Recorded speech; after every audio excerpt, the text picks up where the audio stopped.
মুসলমান ভাইরা রে আমার, আপনার আমার নবী বিশ্ব নবী রহমাতুল লিল আলামিন, শুধু মানবের নবী নয়, শুধু দানবের নবী নয়, শুধু জিন ইনসানের উপরেই বিশ্ব নবীর শ্রেষ্ঠত্ব নয়, ফজিলত নয়, এমনকি আপনার আমার নবী বিশ্ব নবী রহমাতুল লিল আলামিন সরওয়ারে দু আলম জনাবে মুহাম্মাদুর রাসূলুল্লাহ সাল্লাল্লাহু আলাইহি সাল্লামের ইজ্জত সম্মান সকল ফেরেশতাদের উপরে আল্লাহ তাআলা দিয়েছিলেন।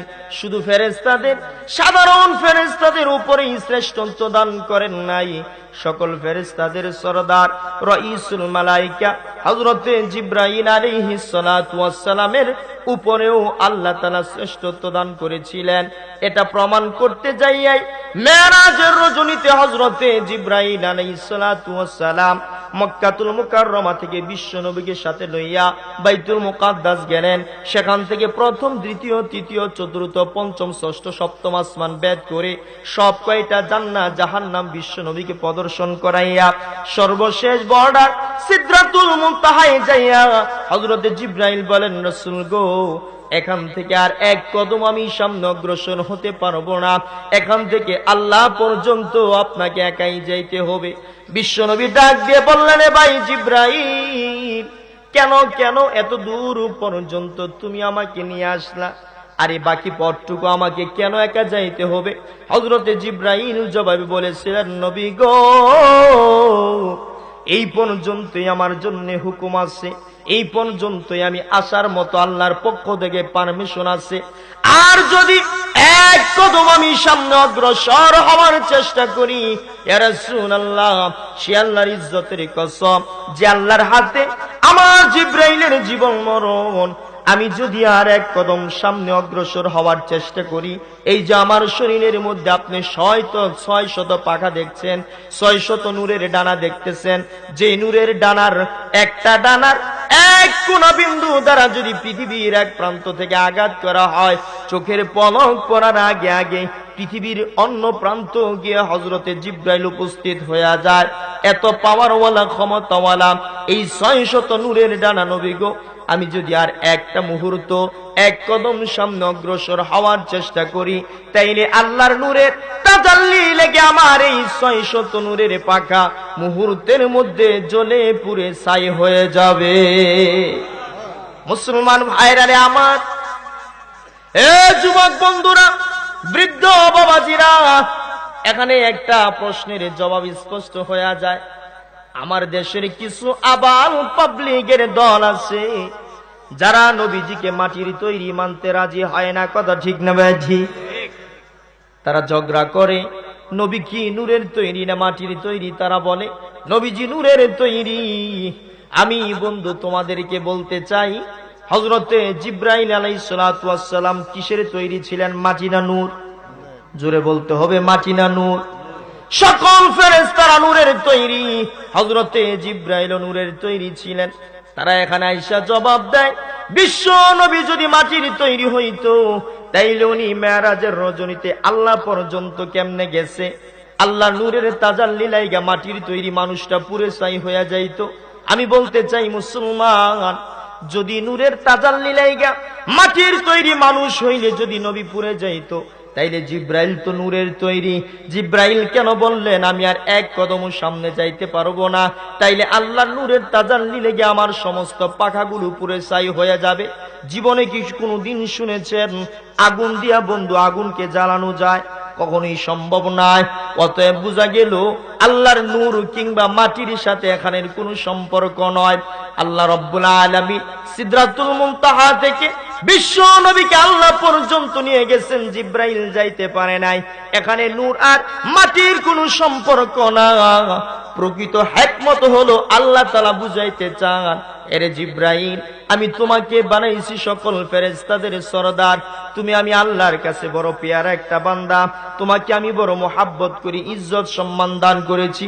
কিন্তু আমি আল্লাহ তাআলা আমার হাবিব দু জাহানের সম্রাট রাহমাতুল লিল আলামিনকে আমি তোমার মতো জিবরাইলের চাইতেও আমার নবীকে কোটি কোটি গুণ বেশি ইজ্জত আর সম্মান দিয়ে আমার নবীকে আমি আল্লাহ তৈরি করেছি।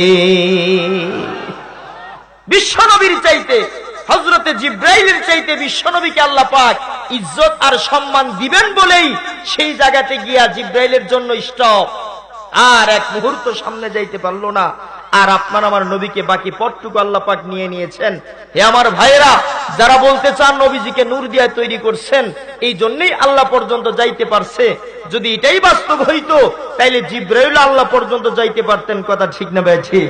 নবীজিকে আল্লাহ পাক বানাইছেন মাটির সার নির্যাস দিয়া, কিন্তু ইজ্জত আর সম্মানের দিক দিয়ে পৃথিবীর মানবের সমান নয়। তামাম পৃথিবীর সকল নবী, রাসূল, পয়গম্বর, ওলি, আউলিয়া, গাউস, কুতুব, ফেরেশতা, এমনকি সকল ফেরেশতাদের সরদার হযরতে জিবরাইলের চাইতেও আপনার আমার নবীকে অনেক অনেক বেশি ইজ্জত আর সম্মান দিয়ে আল্লাহ পাক সৃষ্টি করেছেন। কথা বলুন ঠিক না ভাই? ঠিক। এক কথায় বাজাদ খোদা বুজুর্গ তুই কিসা মুখতাসার, অর্থাৎ আল্লাহর পরে এই পৃথিবীর সকল মখলুকাতের চাইতে, সকল সৃষ্টিজীবের চাইতে ইজ্জত আর সম্মানের দিক দিয়া আল্লাহর পরে সবচেয়ে বেশি সম্মানী যিনি, উনি হলেন আপনার আমার নবী জনাবে মুহাম্মদুর রাসূলুল্লাহ সাল্লাল্লাহু আলাইহি ওয়াসাল্লাম। এমন একজন নবীর উম্মত হতে পেরে, এমন একজন নবীর উম্মত হয়ে এই পৃথিবীতে আসতে পেরে আপনারা খুশি না বেজার? আরো জোরে বলতে হবে, খুশি না বেজার? তাহলে আরো একবার শুকরিয়া আদায় করি, আলহামদুলিল্লাহ। এই নবী এই রবিউল আউয়াল মাসে দুনিয়ার জমিনে 570 খ্রিস্টাব্দের 8 রবিউল আউয়াল, 9 রবিউল আউয়াল কিংবা 12 রবিউল আউয়াল এই পৃথিবীর জমিনে বিশ্বনবী পদার্পণ করেছিলেন। প্রশ্ন হতে পারে, তিনটা মতামত কেন বর্ণনা করলেন? আমরা তো জানি শুধুমাত্র নবী 12 রবিউল আউয়াল মাস দুনিয়াতে আসছেন। হে মুসলমান ভাইয়েরা আমার, ভালো করে শুনেন। এই আলোচনাটা আমি এই জন্যই নিয়েছি, আমার দেশের এক শ্রেণীর আবাল পাবলিক আছে যারা অলরেডি প্রস্তুতি নিয়ে নিয়েছে 12 রবিউল আউয়াল মাস আসলে সকল ঈদের সেরা ঈদ ঈদে মিলাদুন নবী উদযাপন করার জন্য। কথা ঠিক না ভাই? ঠিক। ওরা বলে থাকে সকল ঈদের সেরা ঈদ ঈদে মিলাদুন নবী। এই জন্য তারা জশ্নে জুলুস আর বর্ণাঢ্য র্যালি চালু করে, রাস্তায় রাস্তায় তারা পতাকা মিছিল বের করে। আমি বলতে চাই, হে মুসলমান ভাইয়ের আমার, বিশ্ব নবী 12 রবিউল আউয়াল মাস দুনিয়াতে আসছেন, এটার মধ্যে মতানৈক্য আছে। কিন্তু নবী দু জাহান এই 12 রবিউল আউয়াল মাসে এই দুনিয়ার জমিন ছেড়ে চলে গেছেন, এটার মধ্যে কোনো ইখতিলাফ নাই, মতানৈক্য নাই। সকল উলামায়ে কেরাম, পৃথিবীর সকল দার্শনিক, বৈজ্ঞানিক, ফুকাহায়ে কেরাম একমত যে বিশ্বনবী 12 রবিউল আউয়াল মাসেই দুনিয়া ছেড়ে চলে গেছেন। কিন্তু আসার ব্যাপারে আল্লাহর নবী কি 8 তারিখে আসছেন, না 9 তারিখে আসছেন, না 12 তারিখে আসছেন, এটার মধ্যে ইখতিলাফ আছে, মতানৈক্য আছে। প্রশ্ন হতে পারে, কেন এত মতানৈক্য, কি জন্য? এর জবাবে মুহাদ্দিসিনে কেরামগণ বলেছেন, বিশ্বনবী যখনই পৃথিবীতে আগমন করেছিলেন, যেই অবস্থাতে দুনিয়ার জমিনে উনি এসেছিলেন, তখনকার যুগটাকে বলা হয় আইম্মে জাহিলিয়ত, তথা পৃথিবীর সর্বকালের সর্বনিকৃষ্ট জাতি ছিল তারা, যাদেরকে বর্বরতার যুগ আর মূর্খতার যুগ বলা হয়। কথা ঠিক না ভাই? ঠিক। ওই যুগে একটাও শিক্ষিত ছিল না। আর দ্বিতীয় কথা, এই আব্দুল্লাহর ছেলে মুহাম্মদ, এই শিশু মুহাম্মদ যে অদূর ভবিষ্যতে গোটা পৃথিবীটাকে আলোকিত করবেন, এই কথাটা তখনকার যুগে একটা মানুষেরও জানা ছিল না। কথা ঠিক না ভাই? ঠিক। এই জন্য নবীজির আগমনের তারিখ পৃথিবীর কেউ লিখে রাখে নাই। উনি কত তারিখে আসছেন এই জন্মদিন কোথাও লেখা নাই, কোন হাদিস কোরআনের কোথাও পাওয়া যায় না। পরবর্তীতে সাহাবায়ে কেরামগণ একটা হিসাব করে, হিজরি সন থেকে হিসাব করে করে নবীজির এই জন্মদিনটাকে রবিউল আউয়াল মাসে আসছেন, এটা সত্য। কিন্তু এটার কোন তারিখ এটা তারা নির্ণয় করেছেন। কিন্তু পক্ষান্তরে নবীজির যাওয়ার দিনের ব্যাপারে কোনো ইখতিলাফ নাই। তার কারণ হলো নবী দু জাহান সাল্লাল্লাহু আলাইহি সাল্লাম যেদিন এই দুনিয়া ছেড়ে চলে গিয়েছিলেন, সেদিন একজন, দুইজন, 100 আর 200, 1000 আর 2000 শিক্ষিত জাতি ছিল না। কম পক্ষে 1.25 লক্ষ শিক্ষিত, পৃথিবীর সর্বকালের সর্বশ্রেষ্ঠ দার্শনিক, সর্বশ্রেষ্ঠ বৈজ্ঞানিক, সর্বশ্রেষ্ঠ শিক্ষিত জাতি, সোনালী যুগের সোনালী জাতি, এরকম শিক্ষিত মানুষ রাসূলের দুপাশে ছিল কমপক্ষে 1.25 লক্ষ। কত লক্ষ? 1.25 লক্ষ সাহাবায়ে কেরাম, আবু বকর, ওমর, ওসমান, আলীদের মতো এত বড় বড় বৈজ্ঞানিক, এত বড় বড় আলেম, এত বড় বড় শিক্ষিত জাতি রাসূলের দুপাশে বসা ছিলেন। যার কারণে নবী সাল্লাল্লাহু আলাইহি সাল্লাম এই 12 রবিউল আউয়াল মাসে যে দুনিয়া থেকে বিদায় নিয়েছেন, এটার মধ্যে কোনো ইখতিলাফ নাই, মতানৈক্য নাই। কিন্তু আসার দিনের ব্যাপারে কি আছে? ইখতিলাফ আছে। হে আমার ভাইয়েরা, আজকে যে সমস্ত ভাইয়েরা এই নবীজির আগমনের কারণে 12 রবিউল আউয়াল মাসকে আপনারা ঈদ উপলক্ষে ঈদ যাপন করেন, আনন্দ উদযাপন করেন, আমি কিছুক্ষণের জন্য ধরে নিলাম যে আপনাদের কথাটা ঠিক আছে। যে নবী 12 তারিখে দুনিয়াতে আসছেন, এই জন্য নবীর আগমনে আপনারা আনন্দ উদযাপন করেন, বর্ণাঢ্য র্যালি চালু করেন। কিন্তু আমার জানার বিষয় হলো, যে মানুষটা একই দিনে দুনিয়াতে আসলেন, আবার ওই একই তারিখে নবী দুজাহান দুনিয়ার জমিন ছেড়ে চলে গেলেন, তাহলে নবীর আগমনের আনন্দের চাইতে যদি আপনি আমি প্রকৃত নবীর উম্মত হয়ে থাকি, তাহলে নবীজির বিরহ বেদনা আগমনের আনন্দের চাইতে চলে যাওয়ার বিয়োগ ব্যথাটা আপনার আমার অন্তরে বেশি থাকার কথা ছিল। কথা বলুন, ঠিক না ঠিক? আশিকে রাসূল যারা হবে, প্রকৃত আশিকে রাসূল যারা হবে, প্রকৃত সুন্নি যারা হবে, নবীর ইশক আর মুহাব্বত যাদের অন্তরে লালায়িত থাকবে, তারা নবীর আগমনের দিনকে যেরকম আনন্দের দিন মনে করবে, এর চাইতে কোটি কোটি গুণে বেশি বেদনা হতে হবে যে আজকের এই দিন আমার নবী আমাদেরকে এতিম করে দুনিয়া থেকে চলে গেছে।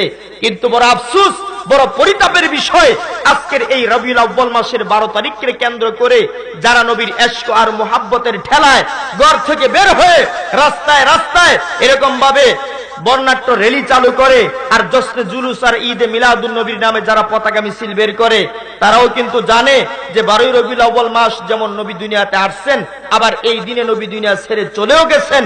কিন্তু বড় আফসোস, তারা শুধু আসার জন্য নবীজির আগমনে শুধু আনন্দিতই হয়, কিন্তু এই যে এই দিনে রাসূল চলে গেছেন, এই জন্য কিন্তু খোদার কসম একটিও তারা ব্যথিত হয় না। কথা ঠিক না ঠিক? এ আমার ভাইয়েরা, এই জন্যই বলেছিলাম বেদাত মুক্ত ঈমান আনতে হবে, বেদাত মুক্ত আমল করতে হবে। নবী দু জাহান সরওয়ারে দু আলম বিশ্ব নবী জনাবে মুহাম্মদুর রাসূলুল্লাহ সাল্লাল্লাহু আলাইহি সাল্লাম যেই কাজ করেন নাই, সাহাবায়ে কেরাম যেই কাজ করেন নাই, তাবিনগণ যেই কাজ করেন নাই, তবে তাবিনগণ যেই কাজ করেন নাই, ওই কাজ উম্মতে মুসলিমার জন্য কিয়ামত পর্যন্ত কারো জন্য করার অনুমতি নাই। কথা ঠিক না ঠিক? কোন একজন সাহাবা কি নবীজির আগমনে 12 রবিউল আউয়াল মাসে তারা ঈদে মিলাদুন নবীর নামে কোন ঈদ যাপন করেছে? এর কি কোন দলিল আপনাদের কাছে আছে? কোন সাহাবায়ে কেরাম জীবনে কোনদিন নবীর ঈদ পালন করেন নাই, কোন তাবিনগণ জীবনে কোনদিন নবীর ঈদ পালন করেন নাই। অথচ সাহাবায়ে কেরামদের মতো ইশক আর ভালোবাসা নবীর জন্য তাদের হৃদয়ে যত ব্যথিত ছিল, নবীকে তারা যতটুকু ভালোবাসতেন, সারা পৃথিবীর মানুষ মিল্লা কি আমরা একজন সাহাবীর সমান আমার আপনার নবীকে ভালোবাসতে পারবো? কথা বলেন না কেন? সারা পৃথিবীর আশিকে রাসূল মিল্লা যদি এক পাল্লায় ওজন দেওয়া হয়, বিশ্ব নবীর একজন আদনা থেকে আদনা একজন সাহাবীকে আরেক পাল্লায় ওজন দিলে কি ওই সাহাবীর সমতুল্য ওজন সারা পৃথিবীর আশিকে রাসূলদের হবে? তো যেই সাহাবায়ে কেরাম নবীকে এত ভালোবাসতেন, কই সেই সাহাবায়ে কেরাম তো জীবনে কোনদিন 12 রবিউল আউয়াল মাসে তারা বিশ্ব নবীর জন্ম দিবস পালন করে নাই। আজকে তুমি 1450 বছর পরে আইসা তোমার ভিতরে এত ইশক আর এত মুহাব্বত, তুমি নিজেকে আশিকে রাসূল দাবি করো, নিজেকে সুন্নি বলে দাবি করো, যার কারণে এই দিন আসলে নবীর আগমনের দিনে তুমি আনন্দ উদযাপন করতে যাইয়া বর্ণাঢ্য র্যালি আর পতাকা মিছিল বের করো। হে আমার ভাইরা, আমি স্পষ্ট করে আপনাদেরকে বলে দিতে চাই, এই সমস্ত কার্যকলাপ সম্পূর্ণরূপে বেদাত।